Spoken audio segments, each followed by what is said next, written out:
Hi സുഹൃത്തുക്കളെ, EyePlus training സൊല്യൂഷൻസിലേക്ക് ഏവർക്കും സ്വാഗതം. നമ്മൾ ഏറെ താല്പര്യത്തോടു കൂടി നോക്കിയിരുന്ന ഒരു നോട്ടിഫിക്കേഷനാണ് LP-UP അസിസ്റ്റന്റ്. അത് ഉടൻ തന്നെ ഉണ്ടാകും എന്നുള്ള വിശ്വാസത്തിലാണ് നാം ഏവരും. ഡിസംബർ മാസം അവസാനത്തോടു കൂടി Kerala PSC LP-UP assistant notification മിക്കവാറും നോട്ടിഫിക്കേഷൻ ഉണ്ടാകുന്നതാണ്.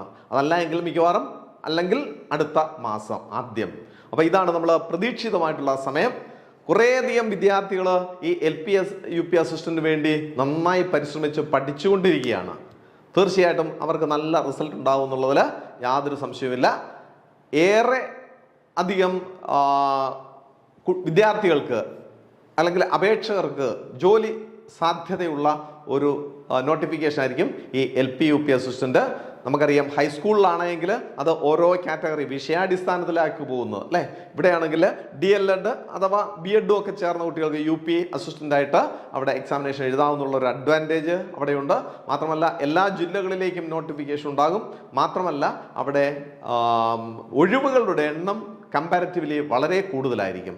ഓരോ ജില്ലകളിലും LP-UP അധ്യാപകരുടെ ഒഴിവുകൾ വളരെയധികം ഉണ്ടായിരിക്കും. അപ്പോൾ വളരെ സാധ്യതയുള്ളതാണ്. നന്നായി പരിശ്രമിച്ച് പരീക്ഷ എഴുതിയാൽ തീർച്ചയായിട്ടും നമുക്ക് ആ ലിസ്റ്റിൽ ഉൾപ്പെടുക.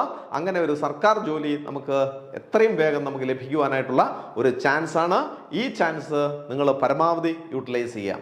അതിനുവേണ്ടി ഐപ്ലസ് ട്രെയിനിങ് സൊല്യൂഷൻസ് ആ സിലബസ് അനുസരിച്ചുള്ള ക്ലാസ്സുകൾ ക്രമീകരിച്ചിട്ടുണ്ട്. മാത്രമല്ല അതിൽ മുൻകാല ചോദ്യപേപ്പറുകളും അതേപോലെ തന്നെ ടെസ്റ്റുകളും ഒക്കെ തന്നെ ക്രമീകരിച്ചിരിക്കുന്ന ഒരു നല്ല പാക്കേജാണ് ഐപ്ലസ് ട്രെയിനിങ് LP-UP അസിസ്റ്റന്റിന് വേണ്ടി തയ്യാറാക്കിയിരിക്കുന്നത്. ഈ കോഴ്സിലേക്ക് ചേരാൻ താല്പര്യമുള്ളവർ ഇതിൽ ഡിസ്ക്രിപ്ഷനിൽ ഞങ്ങളുടെ ഫോൺ നമ്പർ കൊടുത്തിട്ടുണ്ട്. ആ ഫോൺ നമ്പറിൽ കോൺടാക്ട് ചെയ്ത് കഴിഞ്ഞാൽ തീർച്ചയായിട്ടും നിങ്ങൾക്ക് അതിൽ ഒരു അംഗമാകാനും അതേപോലെ തന്നെ ഈ കോഴ്സ് വളരെ ഭംഗിയായിട്ട് പഠിച്ച് നമ്മുടെ പരീക്ഷയ്ക്ക് വേണ്ടി നന്നായി തയ്യാറാകുവാനായിട്ടുള്ള ഒരു അവസരം ഉണ്ട് എന്നുള്ളത് കൂടി ഓർമ്മിപ്പിക്കുന്നു. ഇവിടെ ഒരു മോഡലായിട്ടൊരു 5 ചോദ്യങ്ങളാണ് ഇവിടെ കൊടുത്തിരിക്കുന്നത്. ഇവിടെ social science LP-UP assistant social സയൻസിൽ ചോദിക്കാൻ സാധ്യതയുള്ള ചോദ്യങ്ങൾ ഇവിടെ കൊടുത്തിരിക്കുന്നു. ഒരു മാതൃകാ ചോദ്യം എന്നുള്ള നിലയിൽ ഒരു 5 ചോദ്യങ്ങളാണ് ഇവിടെ കൊടുത്തിരിക്കുന്നത്. നമുക്കൊന്ന് ആ ചോദ്യങ്ങളിലേക്ക് പോകാം. ഒന്നാമത്തെ ചോദ്യം ഇതാണ്: ഇന്ത്യയിൽ ആദ്യ പൊതു തെരഞ്ഞെടുപ്പ് നടന്ന വർഷം.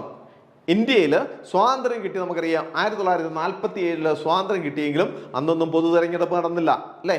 അപ്പോൾ ഇന്ത്യയിൽ നമ്മുടെ എല്ലാ സംസ്ഥാനങ്ങളെയും കൂടെ ഉൾപ്പെടുത്തിക്കൊണ്ട്, ആ സംസ്ഥാനങ്ങളെല്ലാം കേരളം ഉൾപ്പെടെയുള്ള സംസ്ഥാനങ്ങൾ അന്ന് ആയിട്ടുമില്ല, അത് ഓർത്തിരിക്കുക. അപ്പോൾ അവിടെ 1947 സ്വാതന്ത്ര്യം കിട്ടിയതിനു ശേഷം എന്നാണ് ഒരു പൊതു തെരഞ്ഞെടുപ്പ് ഭാരതത്തിൽ നടന്നത്? Option A 1952, option B 1950, option C 1951, 1948. അതാണ് ഓപ്ഷൻ D. മറന്നു പോകരുത്, ഓപ്ഷൻ A ആണ് കറക്റ്റ് ഉത്തരം. 1952 ഇന്ത്യയിൽ ആദ്യമായിട്ട് ഒരു പൊതു തെരഞ്ഞെടുപ്പ് നടന്നത് എന്ന് മറക്കാതെ പഠിച്ചുകൊള്ളുക. അടുത്ത ചോദ്യം: സിന്ധു നദീതട സംസ്കാരത്തിൽ ഉപയോഗിച്ചിരുന്ന ലിപി. സിന്ധു നദീതട സംസ്കാരത്തിൽ അന്നുണ്ടായിരുന്ന ആളുകൾ ഉപയോഗിച്ചിരുന്ന ഒരു ലിപി ഉണ്ടായിരുന്നു. ആ ലിപി ഏതാണ്? ചിത്രലിപി, B ബ്രാഹ്മി, C സംസ്കൃതം, D വട്ടെഴുത്ത്. വട്ടെഴുത്ത് എന്ന് പറയുന്നത് അല്ല എന്നുള്ളത് ഏറെക്കുറെ ഉറപ്പിക്കാം അല്ലേ. വട്ടെഴുത്ത് നമ്മൾ മലയാളവുമായിട്ട് ചേർന്ന് വളരെ അധികം ചേർന്ന് നിൽക്കുന്ന ഒരു ലിപി, അല്ലെങ്കിൽ നമ്മുടെ സൗത്ത് ഇന്ത്യയുമായിട്ട് ബന്ധപ്പെട്ട് നിൽക്കുന്ന ഒരു ലിപിയുടെ രൂപമായിരുന്നു വട്ടെഴുത്ത് എന്നറിയപ്പെടുന്നത്. സംസ്കൃതം, അത് നമുക്കറിയാം, ഒരു സംസ്കൃത ഭാഷ. അത് നമുക്ക് തീർച്ചയായിട്ടും ഈ പറഞ്ഞ സിന്ധു നദിയുടെ സംസ്കാരവുമായി ബന്ധപ്പെട്ടുന്ന ഒരു ഭാഷയല്ല സംസ്കൃത ഭാഷ. ബ്രാഹ്മി, അതും സൗത്ത് ഇന്ത്യയുമായി ബന്ധപ്പെട്ട് നമ്മുടെ ദ്രാവിഡ സംസ്കാരവുമായി ബന്ധപ്പെട്ട ഒരു ലിപിയായിരുന്നു ഒരു ബ്രാഹ്മി എന്ന പേരിൽ അറിയപ്പെടുന്നത്. അവിടെ ശരിയായിട്ടുള്ള ഓപ്ഷൻ A ആണ്, ചിത്രലിപി. ചിത്രലിപിയാണ് സിന്ധു നദിയുടെ സംസ്കാരത്തിൽ ഉപയോഗിച്ചിരുന്ന ലിപി, ചിത്രലിപി. മൂന്നാമതൊരു ചോദ്യം: തിരുവിതാംകൂറിലെ അവസാനത്തെ ദിവാനായതായിരുന്നു. നമ്മൾ പെട്ടെന്ന് ചിലപ്പോൾ നമ്മൾ ഓർത്തു വരുന്ന ഒരു പേരാണ് CP രാമസ്വാമിയർ അല്ലേ. അപ്പോൾ നമ്മൾ ഒരുപാട് കേട്ടിട്ടുള്ളതും ഒക്കെ നമ്മുടെ രാഷ്ട്രീയ നേതാക്കന്മാരൊക്കെ ഇവിടെ ഉപയോഗിക്കപ്പെട്ടുള്ളതുമായിട്ടുള്ള ഒരു പേരാണ് CP അല്ലേ, CP രാമസ്വാമി അയ്യർ. അതിനെക്കുറിച്ചൊക്കെ നമ്മൾ പല വേദികളിലും കേൾക്കുകയൊക്കെ ചെയ്തിട്ടുണ്ട്. അതുകൊണ്ട് പെട്ടെന്ന് നമ്മൾ അതാണെന്ന് കയറി പറഞ്ഞു കളരുത്. തിരുവിതാംകൂറിലെ അവസാനത്തെ ദിവാൻ TK Narayana Pillai, sir T Madhav Rao, PGN Unnithan, CP Ramaswamy Iyer. ഈ ഓപ്ഷനിൽ ഒരുപാട് കേട്ടിട്ടുണ്ടോ എന്നുള്ളത് കൊണ്ട് CP രാമസ്വാമി അയ്യർ എന്ന് എഴുതി കളയരുത്. ശരിയായിട്ടുള്ള ഉത്തരം PGN ഉണ്ണിത്താൻ. PGN ഉണ്ണിത്താനാണ് തിരുവിതാംകൂറിലെ അവസാനത്തെ ദിവാൻ. അപ്പൊ തിരുവിതാംകൂറിലെ അവസാനത്തെ ദിവാന് PGN ഉണ്ണിത്താനായിരുന്നു. അടുത്തൊരു ചോദ്യം, ഇന്ത്യയും പാകിസ്ഥാനും ഇടയിൽ അതിർത്തി രേഖ, അത് നമ്മൾ കൃത്യമായി ഓർത്തിരിക്കേണ്ടതാണ്. നമുക്കറിയാവുന്നതായിരിക്കും, അവിടെ ഇന്ത്യയും പാകിസ്ഥാനും തമ്മിലുള്ള അതിർത്തി രേഖ മക്മോഹൻ രേഖ, B ഡ്യൂറന്റ് രേഖ, C റാഡ്ക്ലിഫ് രേഖ, D ഗ്രീനിച്ച് രേഖ. അതിനകത്ത് ഒരെണ്ണം നമുക്ക് അങ്ങ് ഒഴിവാക്കാം. ഏതാണ്? ഗ്രീനിച്ച് രേഖ. ഗ്രീനിച്ച് എന്നറിയപ്പെടുന്നത് നമ്മുടെ ഈ പറയുന്ന ഇന്ത്യയും പാകിസ്ഥാനുമായിട്ടൊന്നും ബന്ധപ്പെട്ട ഒരു സാധനമല്ല ഗ്രീനിച്ച് രേഖ.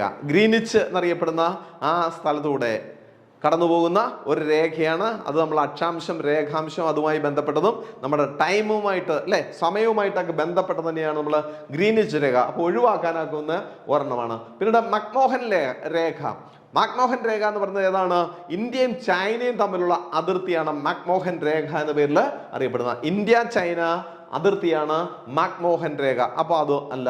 രണ്ടാമത്തത് ഡ്യൂറന്റ് രേഖ. ഡ്യൂറന്റ് രേഖ എന്ന് പറഞ്ഞു കഴിഞ്ഞാൽ അഫ്ഗാനിസ്ഥാനും പാകിസ്ഥാനും തമ്മിൽ വേർതിരിക്കുന്ന ആ രേഖയാണ് ഡ്യൂറന്റ് രേഖ. അപ്പൊ ഡ്യൂറന്റ് രേഖ എന്ന് പറയുന്നത് പാകിസ്ഥാനും അഫ്ഗാനിസ്ഥാനും തമ്മിലുള്ള അതിർത്തി രേഖയാണ് ഡ്യൂറന്റ് രേഖ.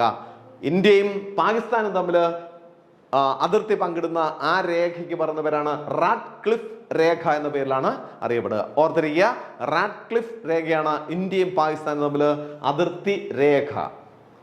അടുത്തൊരു ചോദ്യം, ഇന്ത്യൻ നാഷണൽ ആർമിക്ക് രൂപം നൽകിയ നേതാവ് ആരെന്നുള്ളത്. ഇവിടെയും നമുക്ക് സംശയം ഉണ്ടാകുന്ന ഒരു പേരവിടെ ഉണ്ട്. അതായത് ഇന്ത്യൻ നാഷണൽ ആർമി എന്ന് പറയുമ്പോൾ തന്നെ നമ്മൾ എഴുതും ഉത്തരം. ഏതാണ് ഉത്തരം? എഴുതാൻ പോകുന്ന ഉത്തരം ഇതായിരിക്കും, സുഭാഷ് ചന്ദ്രബോസ് എന്നുള്ളതാണ് അല്ലെ. 4 ഓപ്ഷൻ കൊടുത്തിട്ടുണ്ട്. Ras Bihari boss, Subhash Chandrabose, CR Das, Madan Mohan Malviya. ഈ 4 ഓപ്ഷനിൽ ശരിയായിട്ട് ഉത്തരം ഏതാണ്?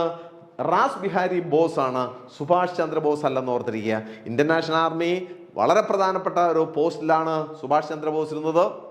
നമ്മുടെ നേതാവായിരുന്നു, ഇന്ത്യൻ നാഷണൽ ആർമിയുടെയൊക്കെ നേതാവായിരുന്നു, അതിനൊന്നും തർക്കമില്ല. പക്ഷെ ആദ്യമായിട്ട് ഇന്ത്യൻ നാഷണൽ ആർമി രൂപം നൽകിയത് റാസ് ബിഹാരി ബോസിന്റെ നേതൃത്വത്തിലാണ്. റാസ് ബിഹാരി ബോസ് ആണ് അത് ആവിഷ്കരിക്കുകയും അതിലേക്ക് ഈ പറയുന്ന സുഭാഷ് ചന്ദ്രബോസിനെ വിളിച്ച് അദ്ദേഹത്തിന്റെ 2ാമത്തെ സമ്മേളനത്തിൽ ഇന്ത്യൻ നാഷണൽ ആർമിയുടെ പ്രമുഖ സ്ഥാനത്തേക്ക് അതിന്റെ ചീഫായിട്ട് നിയോഗിക്കുകയും ചെയ്തത് സുഭാഷ് ചന്ദ്രബോസാണ്. അതുകൊണ്ട് നമ്മൾ വളരെ കേട്ടിട്ടുള്ളത് ഏതാണ്? ഇന്ത്യൻ നാഷണൽ ആർമി എന്ന് പറയുമ്പോൾ തന്നെ ഏതാണ്? സുഭാഷ് ചന്ദ്രബോസിനെയാണ് നമുക്ക് ഓർമ്മ വരിക. എന്നാൽ ഓർത്തിരിക്കുക, അദ്ദേഹത്തിന് മുൻപ് ഈ റാസ് ബിഹാരി ബോസ് ആണ് ആദ്യം അത് രൂപം നൽകുകയും പിന്നീട് അദ്ദേഹത്തെ ക്ഷണിക്കുകയാണ്, സുഭാഷ് ചന്ദ്രബോസിനെ ക്ഷണിച്ച് അതിന്റെ തലപ്പത്തേക്ക് കൊണ്ടുവരികയുമാണ് ചെയ്തത്. അപ്പോൾ ഇന്ത്യൻ നാഷണൽ ആർമിക്ക് രൂപം കൊടുത്ത നേതാവ് റാസ് ബിഹാരി ബോസ് ആണ്. അപ്പൊ ഇത് ഏതാനും മാതൃകാ ചോദ്യങ്ങളാണ് നമ്മൾ പറഞ്ഞത്.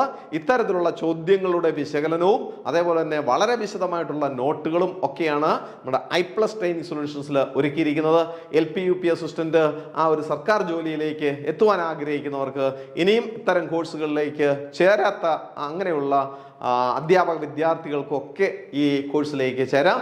ഇപ്പോൾ ഒരു പുതിയ ഒരു അവസരമായിട്ടാണ്, ഒരു ഡിസ്കൗണ്ടോട് കൂടിയാണ് ഞങ്ങളുടെ കോഴ്സ് ഈ സ്ഥാപനം ഇപ്പോൾ നൽകുന്നതെന്ന് കൂടി പ്രത്യേകം ഓർമ്മിപ്പിക്കുന്നു. നന്ദി, നമസ്കാരം.